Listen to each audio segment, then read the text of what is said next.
Hello, everybody, and welcome to bonus episode number 110 of the Culips English podcast. My name's Andrew. How's it going? I hope you're doing well, and I'll be your host and your English study buddy for today. So in our bonus episode series, if you're new here, let me just quickly explain what I do.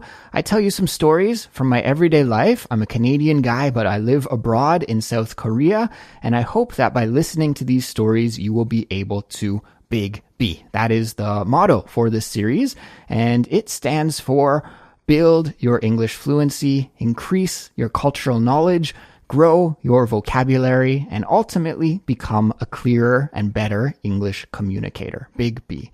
So if those are your goals with your English learning, then you're in the right place, and I think you will enjoy this series. Before we get to my story, I have two important announcements to do right off the top here, guys. The first announcement is that this week only, for 1 week only, until Monday, July 22nd, we are having a big sale on Culips memberships.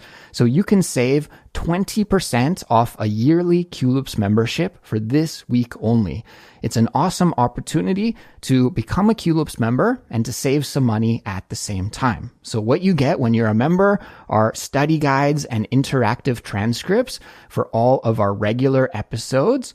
You'll also get access to our member-only series, which is called The Fluency Files, and we'll also be releasing a brand new Fluency File episode very soon. I just finished one yesterday, actually. You'll get ad-free audio to all of our episodes, so you don't have to listen to announcements and ads like this one. You'll also get access to the member-only area of our Discord server, and you'll be able to participate in the weekly small group discussion classes that we have as well. So you can listen to Culips and then talk about Culips with our staff and with other members of our Culips member community. So really, guys, what we do here at Culips is give you all of the tools that you need to improve your fluency, to reach your goals, to become a clearer and better communicator, and speak with confidence in English. So this is a great opportunity to become a member at an affordable price, and to sign up, you can just follow the link that's in the description for this episode. If you're already a Culips member, well, first of all, thank you for signing up and becoming a member. But second of all, you can also take advantage of this sale. If you're a current yearly member, then you can renew your membership early at the sale price. Or if you're a monthly member, you can switch over to a yearly membership and take advantage of the sale price.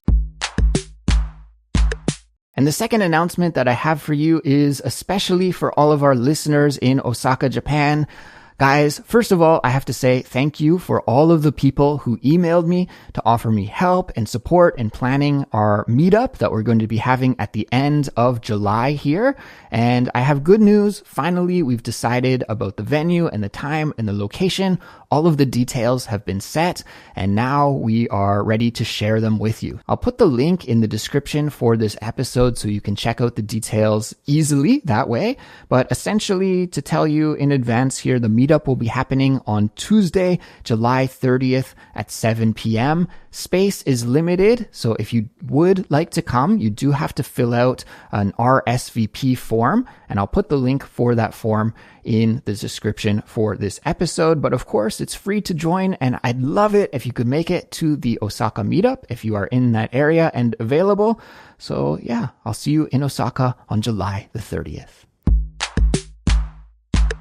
And finally, guys, before I get started with my story, don't forget there's a free interactive transcript and vocabulary glossary for this episode for everyone. You can find the link to access that in the description for this episode. And if you're a Culips member, then we'll also include a comprehension quiz so you can test your knowledge about how much you were able to understand from listening to this episode, which will just give you a nice indication of your English listening skills and your English listening abilities. And it's kind of fun to do a quiz anyways, right? So yeah, a quiz as well if you are a Culips member, and you can find the link to access all of these tools just in the description for this episode. And now that all of the announcements are out of the way, let's get started with my story this week about some pros and cons of running, and also about a ripoff. Okay, let's get going. Regular Culips listeners will know that I am crazy about running, and it's one of my favorite hobbies. I have many hobbies, but I have to say these days I am most obsessed with running. I don't know why, but it's a lot of fun. It's good exercise, and I think I like the personal challenge of running. It's like you can set your own record and then always try and go faster and break your record. And I think I'm a really immature runner.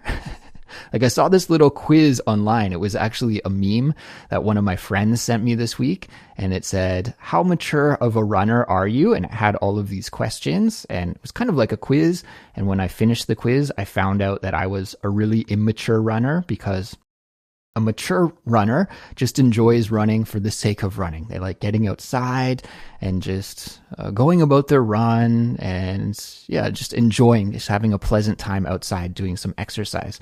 But for me, of course, I enjoy going outside and having a pleasant time doing some exercise, but I also love going fast, and I love setting new personal records and then trying to break those records. That's really exciting for me, and that classified me as an immature runner. So I learned that about myself this week, that I'm an immature runner, but that's all right. That's like what gives me the motivation to run, I think. And so I spend a lot of time outside running. Right now, I am currently training for a marathon that I'm going to do in October. And when you're training for a marathon, usually if you want to do it properly, and of course, I'm not a professional or anything like that. I'm just very much an amateur runner who enjoys it as a hobby. But from what I've read, because I've been doing some reading about running marathons, from what I've read, your training cycle or your training block leading up to the marathon should be around 15 to 18 weeks. And so I've been training for the marathon that's going to be happening in October for about 3 weeks now. And I think I timed it that from when I started training for this marathon, I had 17 weeks to get ready.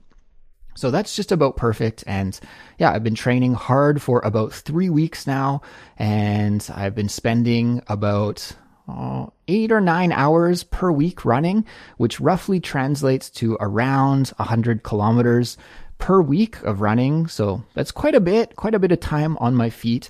And the first part of this marathon training block is building my endurance. So building the time that I spend outside actually running on my feet. So I'm not trying to go super fast or break any speed records, but I am trying to spend more time on my feet and just building up my endurance. And I got to tell you, it's not very fun. It's not very fun these days because we're in the middle of summer here in Seoul, and it's so gross outside. It's muggy, it's hot, it is humid, and it's the rainy season, so it also rains a lot. So I'm pretty much glued to my weather app these days, and I'm trying to plan my runs around when it won't be rainy. And so the weather app here in Korea is notoriously bad for not being very accurate. It's a rather inaccurate app. And so that's also frustrating. So I don't have a great routine. It's not like I wake up and go running right away at the start of each morning, because sometimes it's pouring rain in the morning and I got to wait until there's a time in my schedule where it's not raining and then go and do the run then. So it's a little bit tiring in that regard, and it's not too fun just because it's so hot outside. But on the other hand, it's a nice excuse for kind of going slow and just enjoying things, trying to have a good mindset and make the best out of a not so great summer situation here in Seoul in terms of the weather. But anyways, I'm not here to talk to you today about my training plans or anything like that. Instead, I wanted to focus on some of the pros and cons of the recent running explosion. And I have a question for you about this. I'm curious where you live, because I know Culips, we have such a global audience with listeners from pretty much every corner of the world. So I really am curious about this, guys. And if you could let me know your answer either in the comments for this episode, either on our YouTube if you're watching the video version, or on our Instagram if you're just listening to the audio version, or of course on our Discord server where our community gathers and communicates with each other and hangs out with each other. Anywhere you want to let me know is fine. But the question about what I'm curious about is, have you noticed a huge jump in popularity in running where you live? So have you noticed that there are more people around you running and exercising outside than maybe in years past? And here in Korea, especially in Seoul, I can say definitely 100%. I'm so confident, even though this is just anecdotal. So I haven't done any official research or anything. This is just my observations, what I've seen while I'm outside running on the paths around the city myself. But I've noticed that these days there are so many runners outside. And to be honest, I think this is great. I'm so happy to see that there has been a huge explosion in the popularity of this sport. And in fact, I wanted to do a little bit of searching to make sure that, what I was saying here has a little bit of truth to it. So I couldn't find any numbers specifically for Seoul, but I did do some research online and I found out that it's true. Running worldwide has exploded in popularity over the last several years. In fact, the number of people who go for runs and run regularly over the last decade, so over the last 10 years, has increased by about 57%. And during the pandemic, the COVID pandemic, there was a 65% increase in running and jogging activities that were logged on exercise apps. So I use an app called Strava to log my runs and to keep a record of my daily running activities. But there are many other apps, and there's a huge uptick in the number of people that use these apps to log their running and jogging just during the pandemic, a 65% increase. There was also Strava, that app that I just mentioned. They reported that the number of runners who completed a marathon nearly doubled in 2022 as compared to 2021. Now, perhaps that's because of the pandemic. Maybe during 2021, there were many marathons that were canceled, but as far as I remember, a lot of the marathons held virtual marathon events during the pandemic. So even though we couldn't gather in the same place and run at the same time, you could run virtually and just run in your own time, in your own place, and then log it online and sort of say that you completed the marathon that way. So yeah, I don't know. I guess we have to take those numbers with a grain of salt, but double in 2022 compared to 2021. And then one final statistic here for you is that performance running shoes, the sales of these shoes grew 32% year over year by the end of 2020. And this indicates that there's just a general increased interest in running, right? If you're selling more running shoes, then you have to assume that there are more people running as well. So all of these stats and all of these figures, they back up what I've seen with my own eyes here in Seoul, that there are just so many more people out running on the trails. And like I said, I think this is a really good thing. And especially, I've noticed many young people running. When I first came to Korea over a decade ago now, I would usually be the only person that I'd see out running. Like, I think a lot of people thought I was crazy.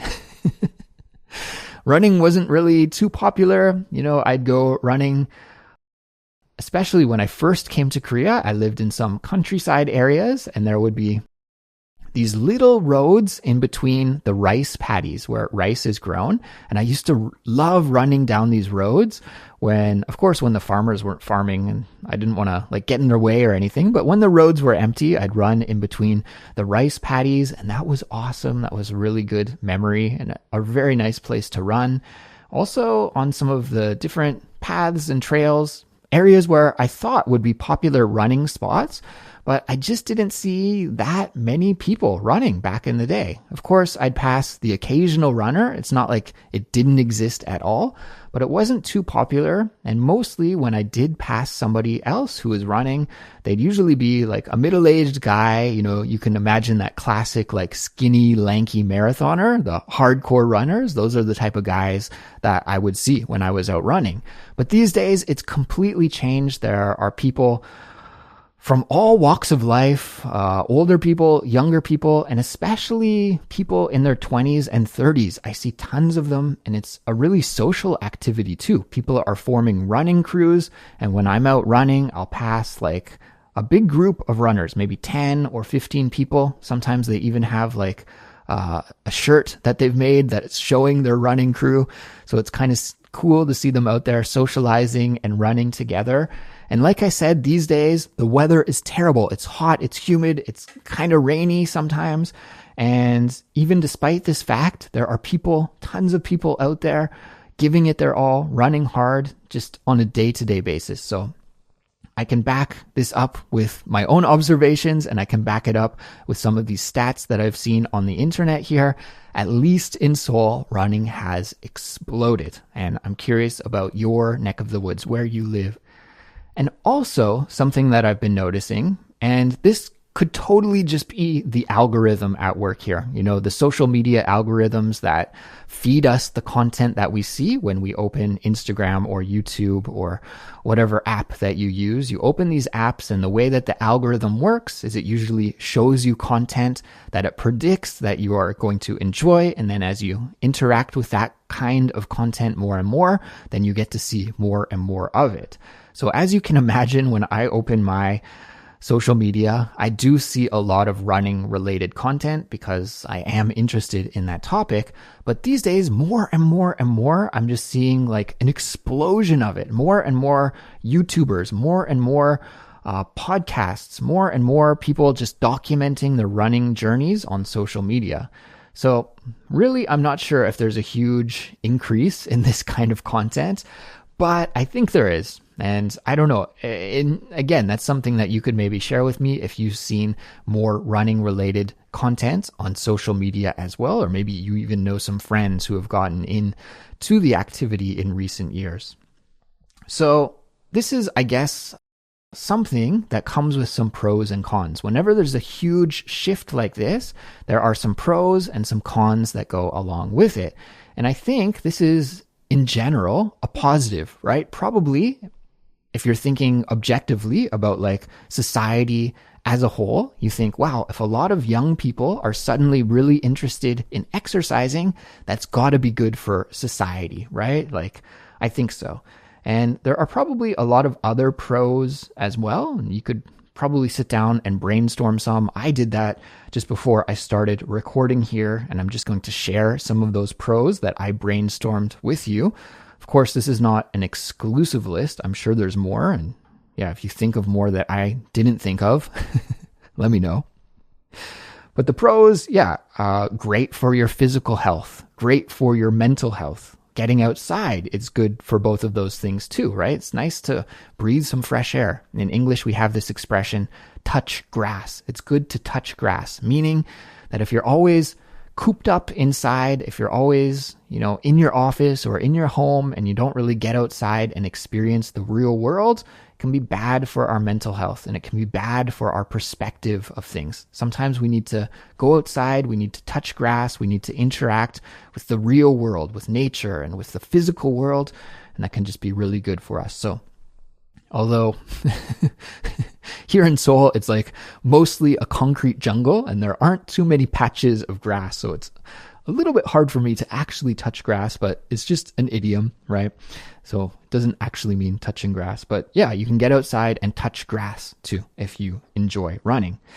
And actually, one of my friends sent me a news article this week as well. And the news article was about how younger people in their 20s and 30s these days are not going to bars and restaurants to drink and socialize as much as they used to. And I thought that was really interesting and really is another kind of piece of evidence in this case that I'm trying to build, that running has exploded in the past 5 years or so.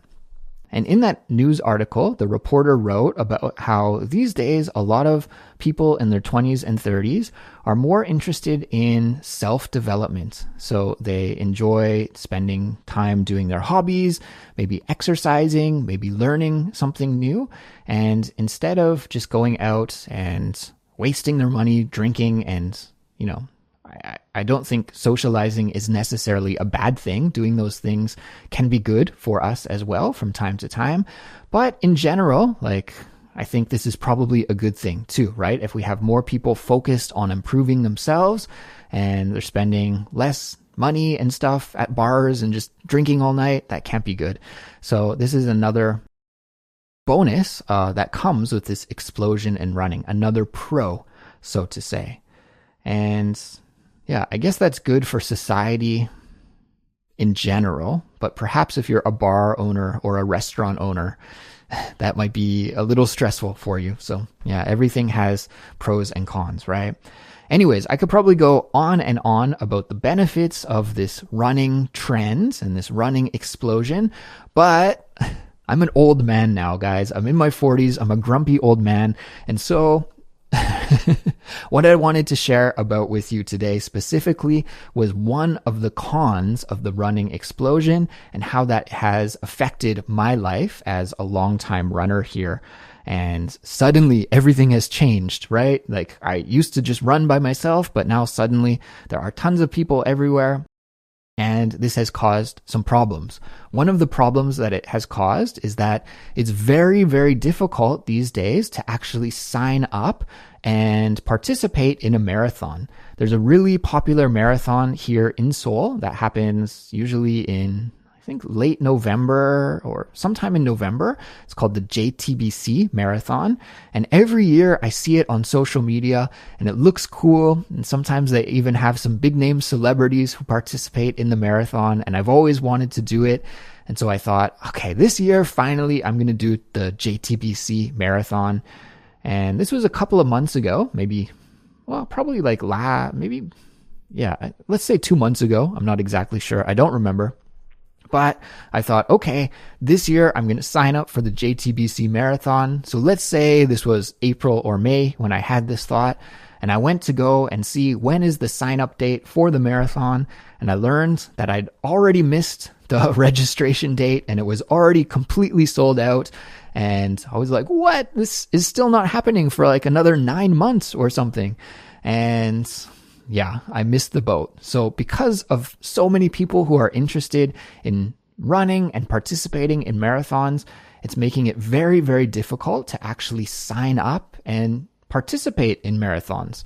So you really, really have to be on the ball. You have to be alert about when the sign up day for a marathon that you want to participate in is. And then when the sign up is open, you have to like go in right away and click. You have to be like a mouse warrior and click and sign up to participate in the marathon. So I missed the boat for JTBC this year, but maybe next year. I'm going to have to set like an alert on my phone or something to remind me. Maybe like the day after the marathon is finished, I should find out when the next year's marathon sign up is going to open. Anyways, there's always next year, and I will try again. Another con about this explosion in running is that, as you can imagine, you have so many more runners out there running. Well, every runner needs some basic equipment, right? They need running shoes, maybe a pair of shorts. A running watch is a really helpful accessory. In my opinion, one of the most useful accessories for running is to have a running watch. And yeah, you think when you get into this sport, when you start it for the first time, I know I was this way. The reason why I chose to get into running is because when I started running, I was a poor student and I imagined that it would be the cheapest sport that I could do. When I kind of brainstormed and was like, okay, what is like the cheapest, most affordable sport for a poor grad student? Well, I thought running's gotta be it, right? All you need is a pair of sneakers and you can go. You don't need a gym membership. You don't need to buy any special equipment. Like, I'm Canadian. In Canada, ice hockey is our big sport. And if you want to play ice hockey, you really need to spend like thousands of dollars just to get started in the sport. So I thought running's not like that, right? Of course, it's going to be a very affordable sport. Wrong.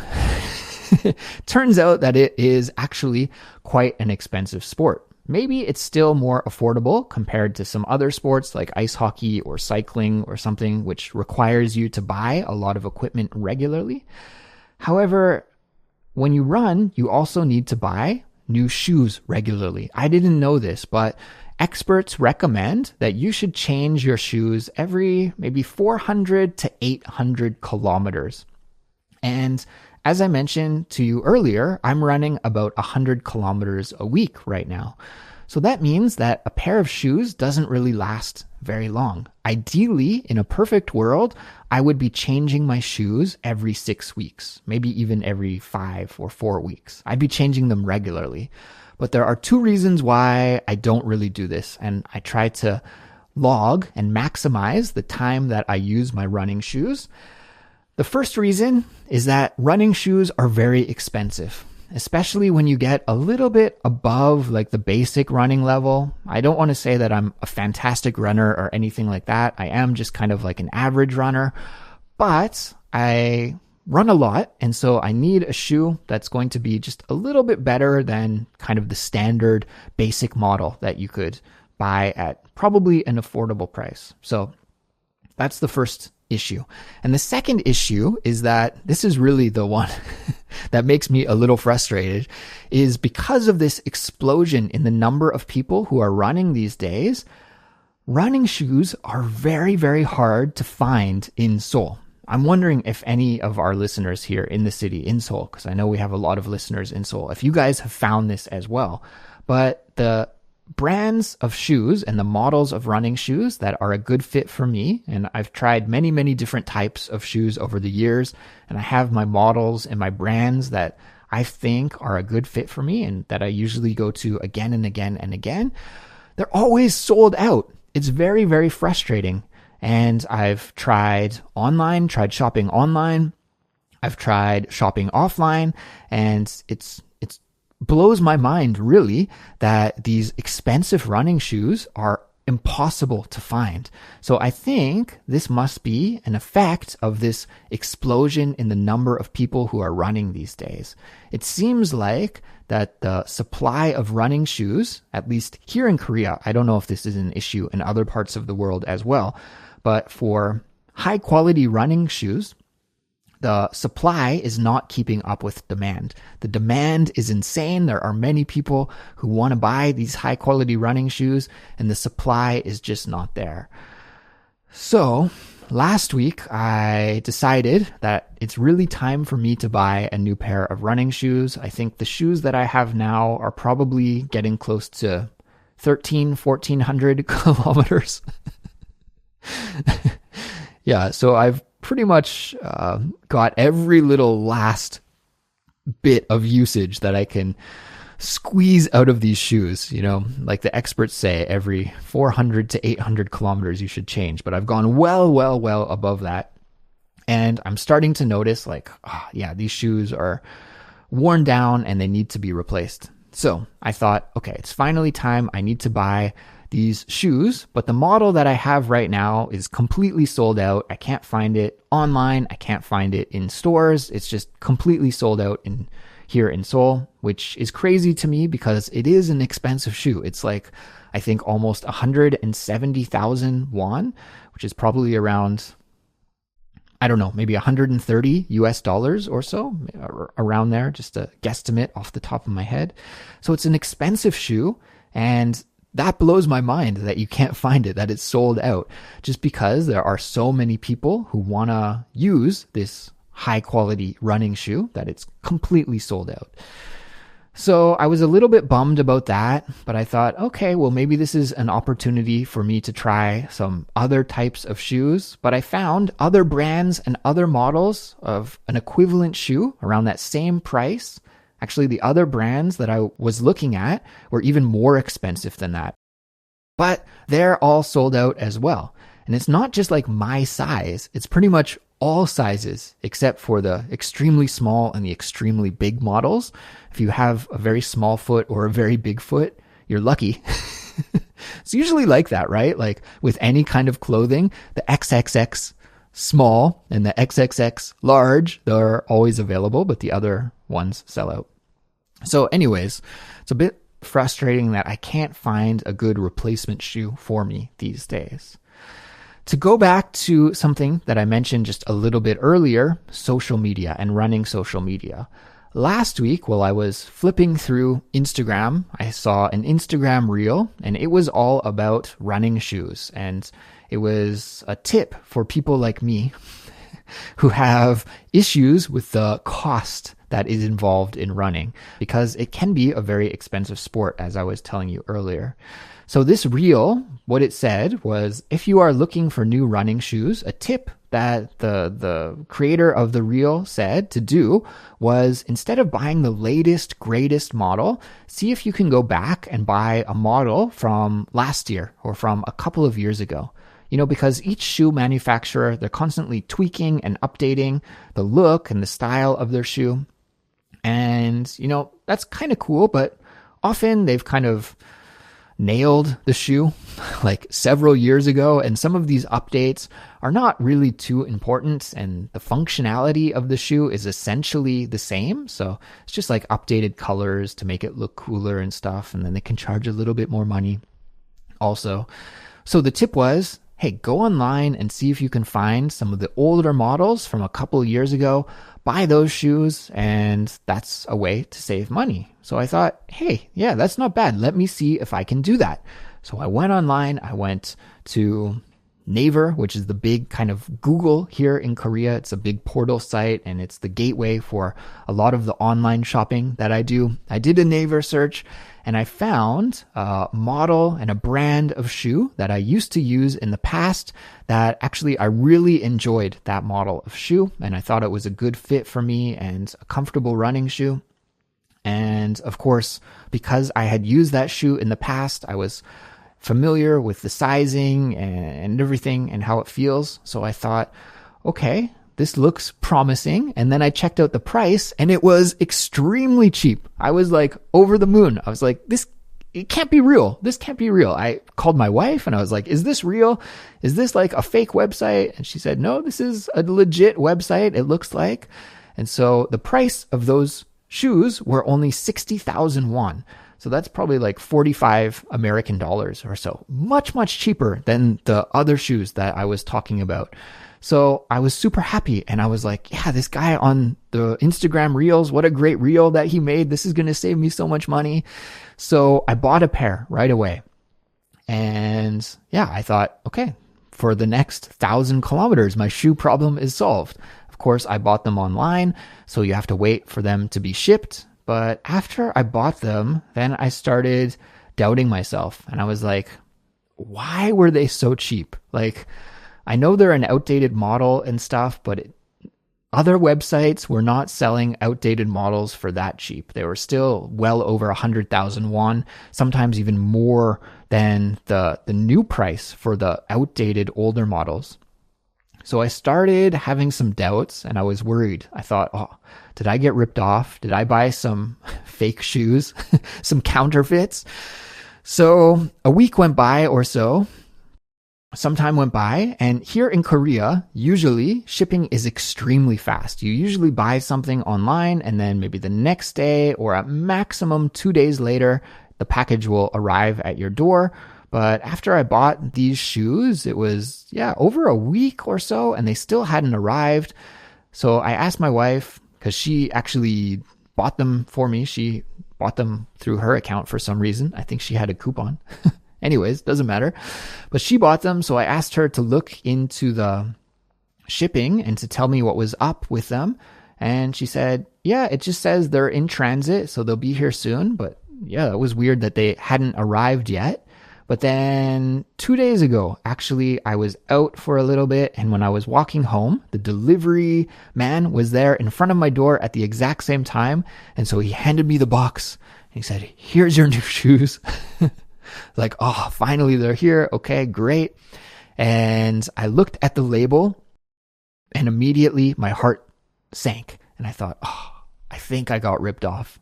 Because I noticed, and this is the reason why it took so long for the shoes to arrive to my home here, is that they were shipped from another country. So they weren't from Korea, which was the first sign to me, like, I think these are not going to be genuine shoes. But anyways, I thought, hey, let's think positively and cross our fingers and hope for the best. So I opened the box, I pulled out the shoes, and I looked at them, and they looked very, very real. They looked exactly like the authentic shoes. The box looked real. All the packaging looked real. The tag looked real. The new shoe smell was exactly the same. Like everything was completely legit, so it seems. And I thought, okay, you know what? I don't think I got ripped off after all. I think these are legit running shoes. So I thought like, yeah, what a great tip from the guy on Instagram. And I patted myself on the back for finding these cheap shoes online. Well, guys, then it was time for me to test them. So I put them on my feet and I took a couple of strides around my front yard. I have a little yard in the front of my house, and it's just enough for me to do a couple of strides of running. And as soon as I took my first running stride and my foot hit the ground, then I knew 100% that I had been ripped off and that these shoes weren't the legit running shoes that I had hoped they would be, because just the foam was so terrible. Like, I guess a high-end running shoe is going to have some very specialized foam for cushioning and making sure that your running is a comfortable experience, right? But it was very uncomfortable. It felt like I was just slamming up against the ground with pretty much no cushioning at all. I thought, oh, I was ripped off. So I guess it's on me. It was my bad. I got too excited from watching the Instagram reel and then finding these affordable shoes online. And to tell you the truth, like, the shoes look exactly like the real thing. If you told me they were fake, I wouldn't believe you until I started running in them. So I think they'll be like a fine walking shoe. I'm not going to throw them in the garbage or anything. I think I'll get some use out of them as a walking shoe, but unfortunately, I don't think I'm going to be able to use them as a running shoe. It's funny, I was thinking, these days, do you know what another trend here in Seoul is? The younger people are running, but older people, especially senior citizens, are walking barefoot. This is like kind of a weird trend in my opinion, but it's something that I do notice, especially if I go out running early in the morning.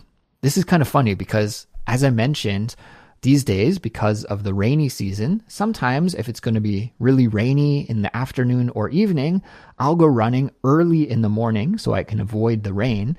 And usually when I run, I like to run in the evening. Just seems to be the best fit for my body naturally. I don't really usually wake up early in the morning to go and run, but because of the rainy season, I have.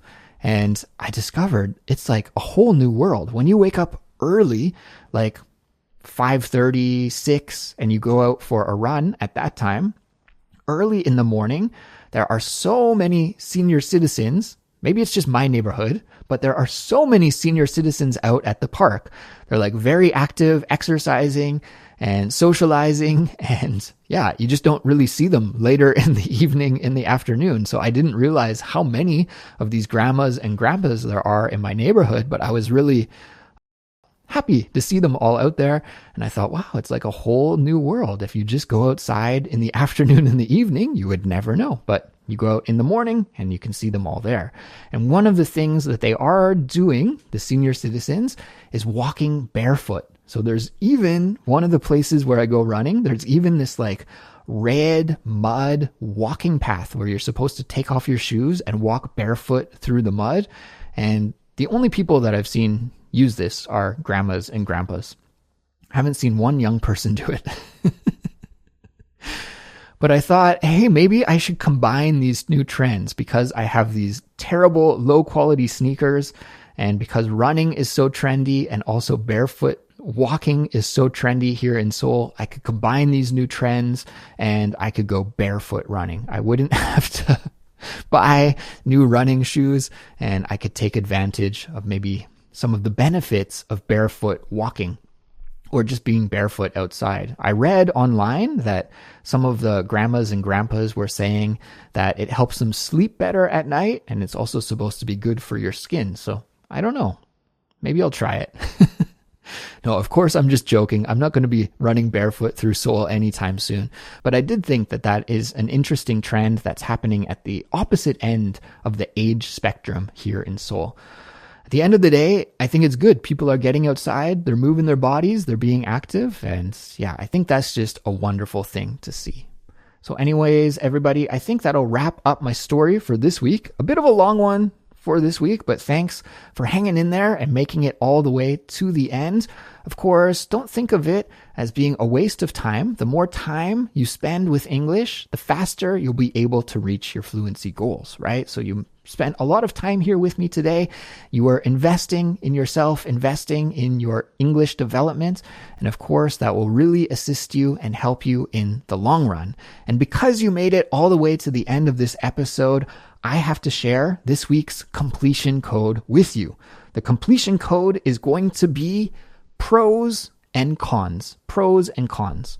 So what I would like you to do is just leave a comment with that completion code, pros and cons. You can do it in the YouTube comments or the Instagram comments for this post, or also on our Discord community. And that will signal to me that you listened all the way to the end and you completed this English study session with me today. If you just want to use the phrase pros and cons, that's fine. If you would like to leave an example sentence using pros and cons, that's even better. And I'm looking forward to seeing your comments. Also, don't forget that this week only, until July 22nd, you can save 20% off a Culips membership. So go, sign up and become a member today and support the work that we do here at Culips. And also, if you're in the Osaka area, then I'd love to have you join me for the Culips meetup on the 30th, and all of the information about the meetup and the sign-up form, the RSVP form, will also be in the description for this episode.